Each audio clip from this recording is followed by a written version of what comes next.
Well, it's a journey of almost 1,000 miles in the middle of the ocean that could give us some major insight into the world of the ocean. KITV4's Tom George caught up with the crew of the Nautilus exploration vessel as they make their way to the Johnston Atoll from Honolulu. Tom, what are they hoping to find?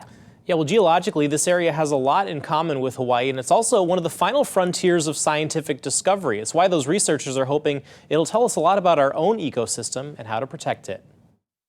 At a time when most of us are enjoying a more post-social distancing world, this crew of 45 in tight quarters, far from civilization. The Nautilus is 274 feet long, so it is a kind of a small floating town for us.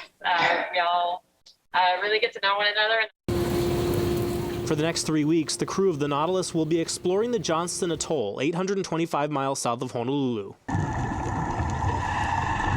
We're going to be working 24 hours a day and exploring the deep waters.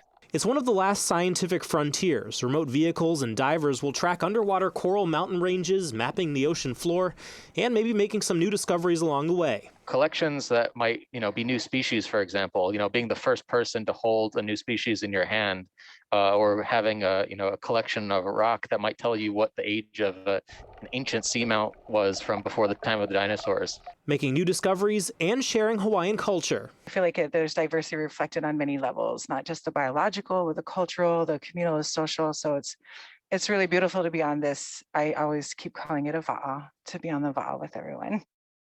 Yeah, it's just amazing how excited they all are about this. And the cool part about it is they're actually documenting everything they do. They actually have a live stream that runs 24/7. You can actually find them out on the ocean right now. And students can actually submit questions on social media, and they'll answer them from their onboard broadcast studio in English and even in Olelo, Hawaii. So we have the link to that at KITV.com. Tom George, KITV.